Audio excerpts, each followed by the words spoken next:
This is Cheryl Todd of Gun Freedom Radio. And I'm the other guy, Dan Todd, reminding you that we and the show you are listening to are proud members of the Self-Defense Radio Network. Find out more and check out all of the other great shows and content at selfdefenseradio.net.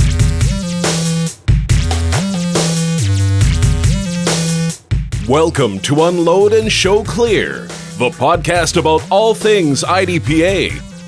And now, here's your host, living proof that without practice, there's no limit to how little you can accomplish, Lloyd Bailey. Welcome to another episode of Unload and Show Clear. This is a podcast about the men and women who compete in IDPA, International Defensive Pistol Association. Now, I've been attending IDPA matches since 2011, and over the years, I've met some really amazing people thanks to this sport. Ignore all the colorful jerseys and the sponsor logos, and underneath you're going to find everyday men and women who volunteer their time and their effort and spend their hard-earned dollars on travel, match fees, and gear to make this sport great. And today you're going to meet another one of these awesome people. But first, I want to thank today's sponsor. So you got a gun and your concealed carry permit. Now you need a holster, and not just any holster. You need a holster that is custom made for your gun, one that provides secure retention and which is comfortable for you to wear all day long. What I want you to do is check out our friends at Hog Holsters, HAWG holsters.com. Veteran owned and operated, Hog Holsters offers a custom line of inside the waistband holsters, sheaths, and magazine carriers in multiple colors and mounting options for the most popular handgun models. They're fully adjustable for cant and ride height, and they're handmade in the great state of Arizona using all American parts. Every part from the kydex right down to the screws is made right here in the USA. Get a quality handmade holster, great customer service, free shipping on every order, and you can save 10% off your order of $30 or more when you use the promo code USC10 at checkout. HogHolsters.com. HAWG Holsters, helping America wear guns. HogHolsters.com. Our special guest today, joining us by phone, is Paul Hammers from Napoleon, North Dakota, our first North Dakotan. Paul, welcome to the show. Well, thank you, Lloyd. It's an honor to be asked to appear on your show. Well, thank you so much. Tell us a little about yourself. Tell us what you do for a living there in Napoleon. Well, I've worn many hats in my lifetime. I'm retired from the United States Army. I spent most of my career at Fort Bragg, North Carolina. But currently, I'm the municipal judge for two small cities here in North Dakota, one of them being Napoleon, and that's a part-time gig. My full-time job is technology coordinator for a small school district here in Napoleon, and I also teach some classes. I got into education as a history teacher, and I have a master's degree in military history. And like many Midwestern small towns, my wife and I wear many hats in the community, and we just kind of keep things going, and that's what's required in a small town. You know, lots of people step up and just kind of keep traditions going, and we're pretty happy with our life here in North Dakota. Both of us are originally from North Dakota, and we just have two great kids, and we love what we're doing. Awesome. Well, I was first, thank you for your service. I appreciate it. You're welcome, sir. You're mentioning that answers the first question I was going to ask you, because you're from North Dakota currently, and I was going to try to figure out if you were originally a native of North Dakota, because your profile on IDPA.com says that you shot at Oxford and Bun Level and Raleigh in my home state of North Carolina back in the 90s. So that answers how you got to North Carolina. So you're a North Dakota native? I sure am. Yep, born and raised. Except for that short little stint out there, which turned into quite a long one out in the Carolinas. And, of course, we deployed around the world all the time. But yep. Yeah, I'm a North Dakota boy. Came back to North Dakota when I was done with my service. So did was the interest in guns something that you picked up as a kid? Were you taught by parents or grandparents, or was it after the military that you got interested in guns? Where did that interest come from? That's a great question. For many years, I used to lie to people and tell them I got my first gun when I was 3. And then the gun was returned to me by my mother here a few years ago, and it had the date that I got it. I was actually 2.5. So for years I said, I got my first gun when I was 3. It was a BB gun, of course. I think a lot of people around here kind of follow that, where they get a BB gun at a young age. And I got my first .22 rifle when I was 6 years old. And my family used to go plinking.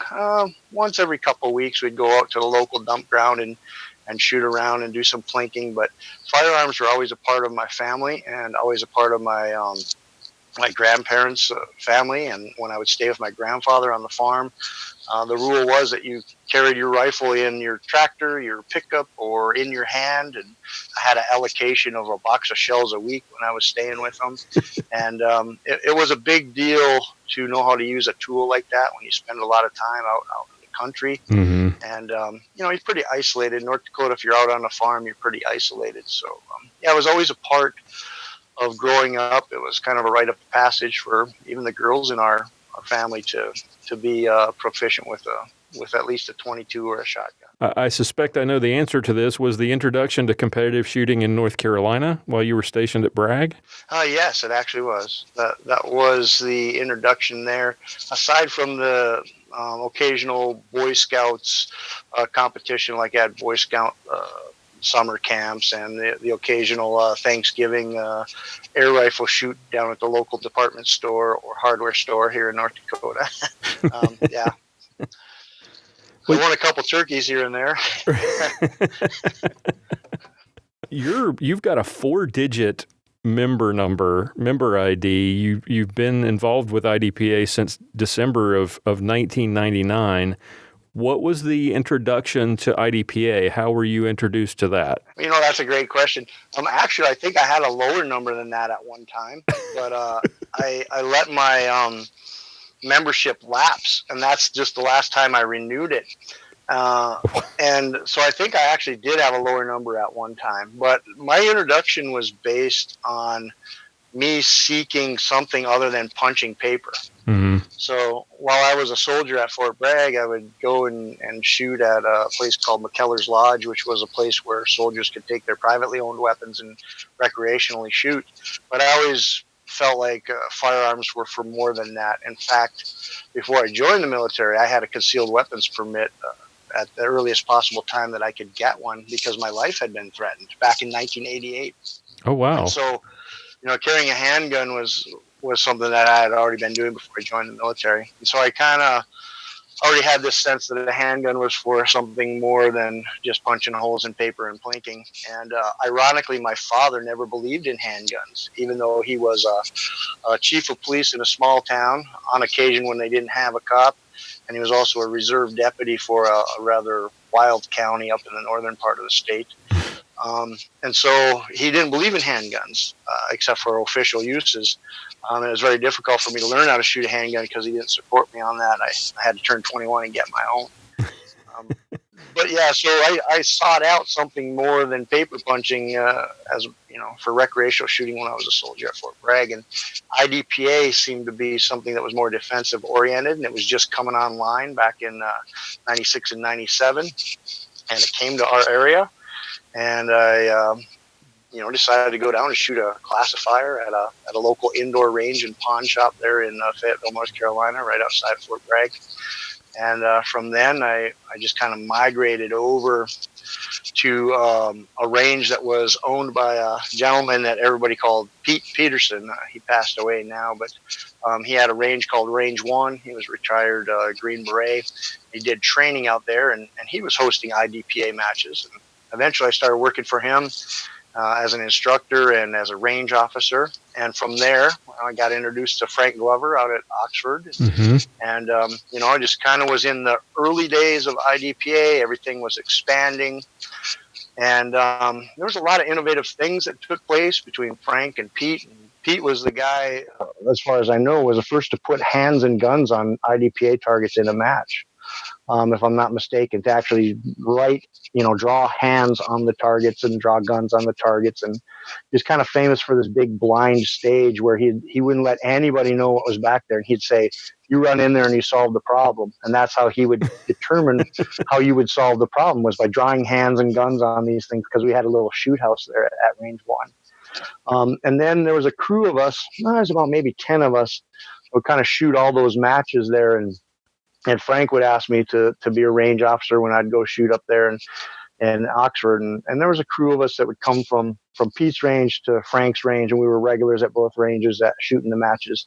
And so we kind of, as a group, not me, I wasn't really involved in the decision making. I was just kind of one of the helpers at the time. But Frank and Pete kind of got together and were talking about, well, we kind of need to know who can be a range officer and who can't. And so they started this little area, kind of like blessing off on, or little card thing that they would print out to say that you were qualified to be a range officer. Long before IDPA actually had a range officer program.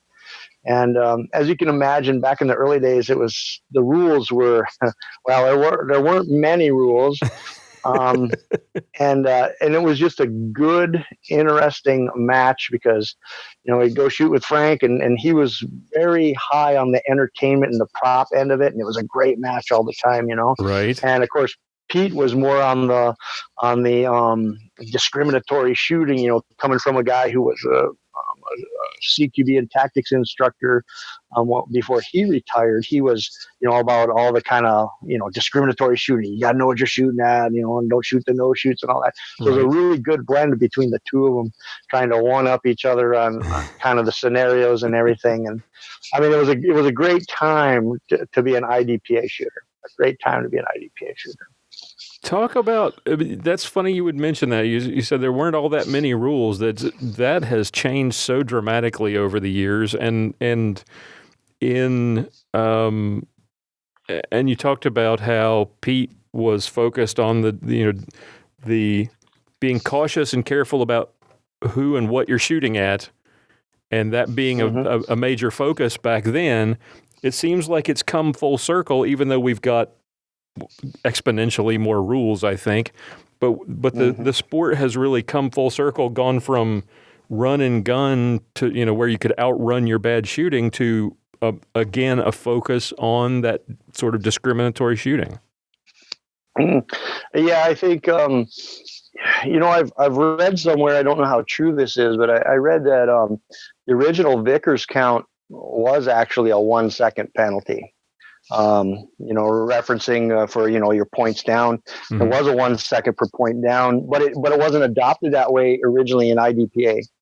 And the discussion was, well, it's going to be too difficult or whatever. I've read. I don't know how true that is.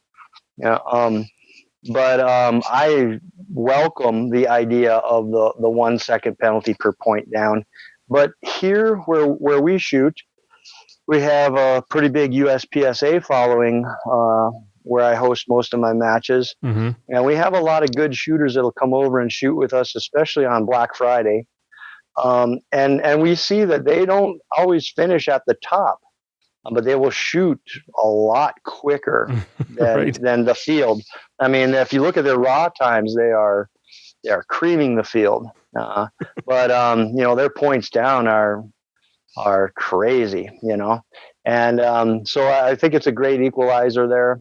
I mean, you can, when it's points per second, you can actually miss quickly enough to win a match if you're using a different scoring system, obviously. But yeah, I think the emphasis on good hits is definitely a good thing. I mean, let's be sure we're hitting what we're aiming at. Another thing I would say about that is, IDPA is not supposed to be tactical training, but so many people will spend $20 to come and shoot a match that's scenario based, and maybe get a little bit of impromptu coaching and maybe, a little impromptu teaching, who normally wouldn't spend, $100 to $500 for a 1 or 2 day class. And, they wouldn't bring 1,000 rounds of ammunition to a 2-day class by any big name instructor, but they'll come and get some coaching from, some local people who they're comfortable talking to. So in that right, what we do as an IDPA club is very much based on making people safer gun handlers and less focus on the competition. It was ridiculous how I got into concealed carry and some of the knucklehead things I did when I first started carrying a firearm. We've all been there. I mean, imagine this one. So here's a guy who receives a black dead rose in the mail with a threat of death attached to it. And so I run out and I buy a 6-inch Llama Comanche 357 because I can't afford the Smith & Wesson Model 19, which is what the Comanche was cloned after.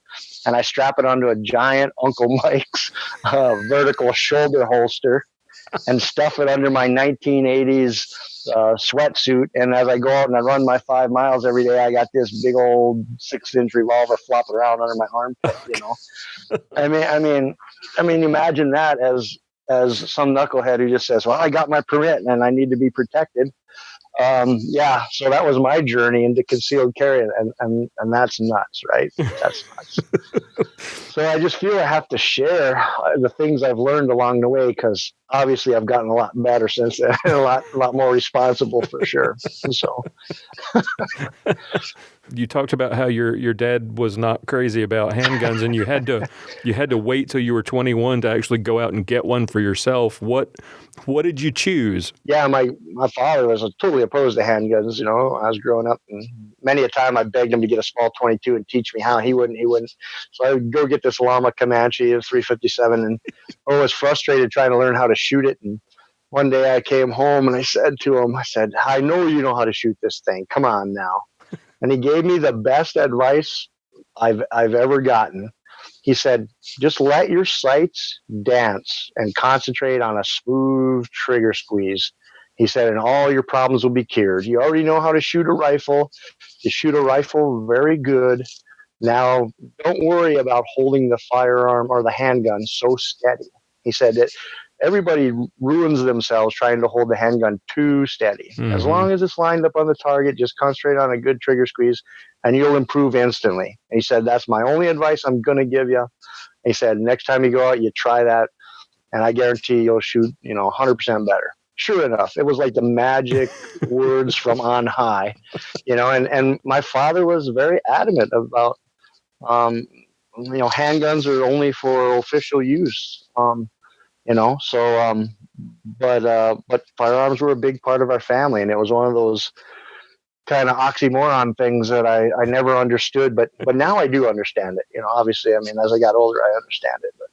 And also around that same time, the reason I chose to get a revolver was I was asked to participate in a local law enforcement competition as part of a sponsors division. Oh. And I actually shot 100% in an old PPC style course, and I tied with the Coke distributor, the Coca-Cola distributor, and but he had more X's than I did.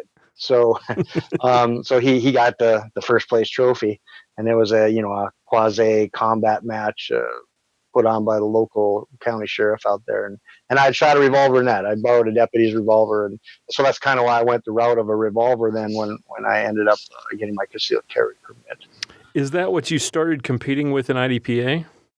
Yes, actually, my Llama Comanche, went the way of the resale route when I joined the military, and then I bought a real Smith & Wesson Model 19, and that's what I started shooting IDPA with, and I still love to shoot. I have a Smith & Wesson 65 that I shoot quite a bit now, but people are amazed. It's like, man, you can make that thing run, and I'm like, yeah, well, I'm a revolver guy from way back. So talk about your experiences in some of those matches going way back. You got to see, the sport in its infancy. You've seen it grow. You've experienced lots of different matches, and you're now running your own matches. You saw, Frank Glover early on, and the kinds of matches that he put on in Oxford. What have you got any fun or interesting memories from over those years? Well, between my two, Pete was a personal mentor of mine for many reasons, and of course Frank was an IDPA mentor, and Frank, both of them very good in their own right, but very competitive guys as well. But yeah, it was great to just witness how they carried themselves and how they were both, men of their word and integrity and honest, and honest in their dealings. But yeah, there was some great and innovative times there. Like, for instance, Frank used to be famous for us like having to switch from one gun to another. And I remember one time we had a little short-barreled shotgun laying there, not according to NFA definition, but an 18-inch defensive gun, and you had to shoot a couple steel plates, and then you had to pick up your handgun out of a drawer, and then you had to engage a bunch of targets. Of course, we can't do that anymore according to rules. But I mean, he had a lot of those kinds of things, and they always had a story behind them. It seemed like Frank he had been in law enforcement a little bit here and there. And I can't remember exactly how much he had been in law enforcement, but he had a lot of law enforcement stories that usually had something to do with how these scenarios were set up. And, so Frank had a lot of props and a story behind everything. And that made it interesting to me because it wasn't just something he thought up. It was something that he actually could compare to something that he had experienced. And I really liked that about Frank's matches. And he was intensive on the props, kind of being the focal point for what you were doing. So I know he used to say a lot that, we're in the entertainment business. People come to shoot the match to be entertained. They don't come to shoot the match just to shoot the match. I mean, they can go shoot anywhere, but here, we got to entertain them. It's got to be fun or they won't come back. And that was something that Frank did very, very well. Of course, Pete was the discriminatory shooting guy, and he was trying to trip you up and make you think. And Frank was the great entertainer. And the two of them were good. It was a good contrast between the two. And I'm very fond of those memories back then. Do you, how did your experience with those two men in the early days, how did those experiences and their approach to the game, how did it affect your work as a match director now? I think I feel like, that people have to have a fair amount of discriminatory shooting. There's no doubt that Pete is probably a larger influence in what I do, only because I teach a lot of tactical / gun handling classes also, in addition to being a match director. So I lean more towards what Pete's mentality is when it comes to stage design. It has to be something that makes you think. Quite honestly, I think we probably break the number of no shoots for every shoot target, but we won't tell anybody. And so we have a lot of things you got to shoot around there. But I do believe also, that we should be entertaining. I try to use props as much as we can. I mean, I remember walking into Frank's range and seeing, basically an entire 7-Eleven set up in a bay, Yeah. and entire apartment buildings, you could crawl, basically. I mean, you just build an entire apartment building, an entire parking lot of cars, I mean, it was great. The entertainment value and the realism in the props was excellent at Oxford. It was great. Oh, yeah. And it's funny that my introduction to IDPA was a video about IDPA, and it was about the Carolina Cup, and it was and watching all the stage props and all the digging your own grave and shooting from 3 feet down in a hole and all kinds of stuff out of the back of a car, and I saw that and I was like, I've got to do that. That looks like a ton of fun. We had. At both places, we used to shoot out of cars and into cars and around cars. And you'd go out and you'd be gathering up wood. You'd start with an axe in your hand and your axe buried in a log. And then, of course, the buzzer sounds. You'd have to, pick up a log and throw it in the back of the truck, then draw your gun and then engage these people who came out of the woods to steal your pickup. I mean, these are all great scenarios that they're just fun, and they're a challenge, and that's the thing. They're entertaining and they're challenging, and if you walk away from there and you're not having fun, you're just not meant to be a gun person, I don't think. What's the shooting scene like in North Dakota? Well, That's a great question. So in '99, when I retired out of North Carolina there were no action pistol sports around except for in one town in North Dakota, basically, and it was USPSA. And I tried to get some action pistol or some IDPA going with one of the local clubs that has a really large range, and I could not get it going. And so I kind of had a break there where I wasn't shooting IDPA or USPSA or anything. And so I actually went into NRA long range service rifle. Mm-hmm. I actually won a state championship here with a service rifle. And then lo and behold, as I moved on to something else and moved away from the town that had that club, all of a sudden they started shooting action pistol, and then I started an IDPA club. So when the interest came back, for action pistol and stuff like that, and then I started an IDPA club. And so USP is growing, IDPA is growing, it's growing. In Minot, North Dakota is a city that had, action pistol kind of in 99 and 2000, and they now have an IDPA club and a USPSA club as well. And so there's lots of people shooting 3-gun, there's lots of people shooting USPSA, and there's those core people who kind of migrate around from, IDPA to IDPA to USPSA, and they kind of shoot them all. And so there's that core group of people who travel around the state and shoot all the matches. I believe we have one up in Grand Forks or East Grand Forks, an IDPA club up there as well.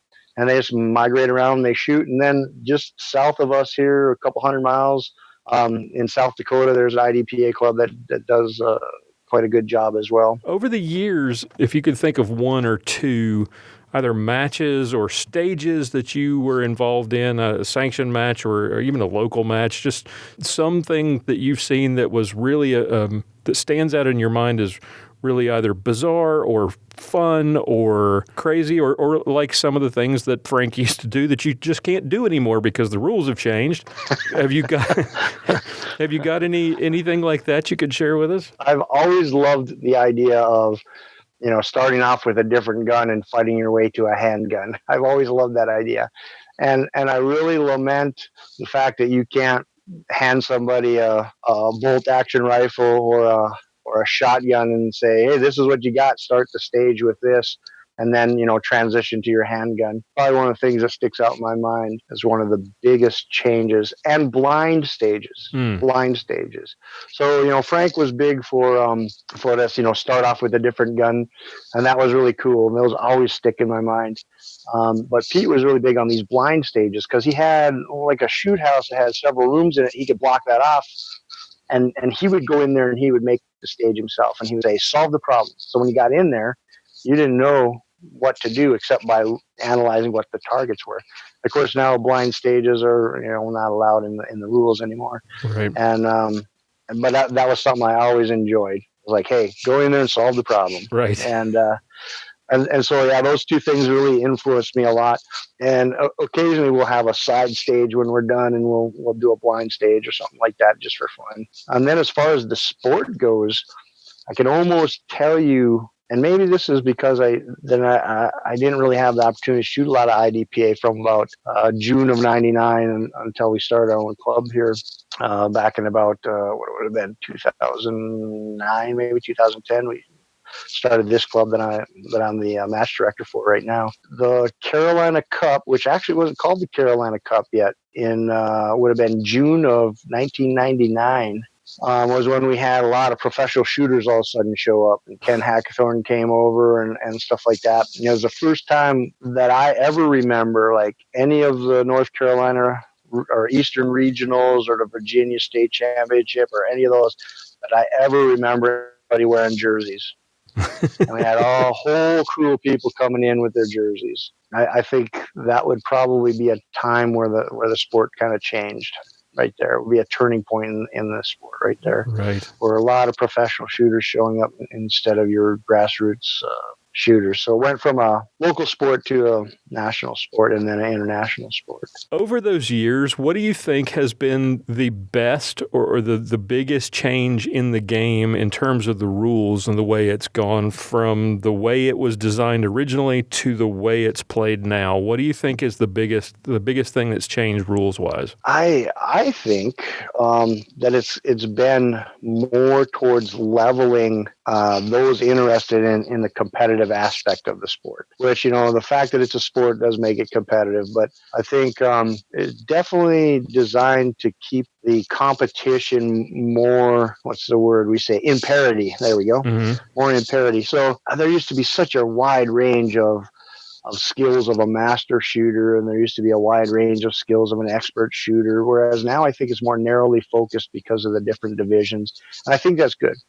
When people come to our club to shoot, we enforce the rules and we counsel them and school them on everything as kind of a breeding ground for them to move on to more sanctioned matches and bigger matches, but we also have that, hey, you're here to learn aspect of it. And I think the rules have changed more so that those who are interested in the competition aspect can actually compete on a level playing field. Where the rules aren't so ambiguous as far as the competition end of it goes.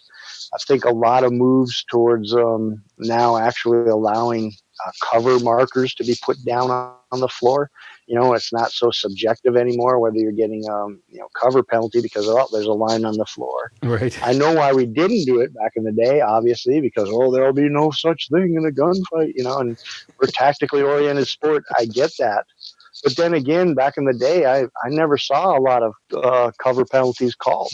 Right. Normally, one verbal warning, and the shooter would snap back into where they are, and that would be the end of it. They wouldn't get that penalty. But there is a need, though. It's pretty subjective. You can throw a penalty out there, for something that's a point of view, and I think that's good as well. So the sport's got more divisions.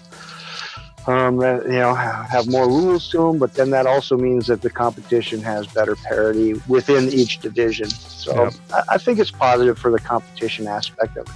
But I also think it's great that we can also, have matches at a grassroots level as well. So, it is what it is, and it can be either or to whatever the match director decides. It can be highly oriented towards the competition, or it can be highly oriented towards responsible gun handling. I think that IDPA is a great place to allow both of those types of matches and clubs to coexist. Yep. All right. Well, Paul, thank you so much for everything you're doing, and thank you again for your service to the country, and I really appreciate you taking the time to be on the show. Thank you so much for doing it. It was a great to get a chance to chat with you and talk about the old days. You betcha. So, hey, thanks a lot for inviting me. I sure do appreciate it. All right, I want to thank today's guest for coming on the show and sharing his story. He was very generous with his time, and the interview ran longer than normal. So if you would like to hear the full-length interview, join us on Patreon, and you'll get access to all the extra content. You could hear the rest of the interview, plus full-length interviews from guests like Bob Vogel and Julie Golub. Sign up for just $1 a month to support the show, and you get access to all the special episodes at unloadpodcast.com/extra. Thank you again for listening. Tune in again next time for another episode of Unload and Show Clear.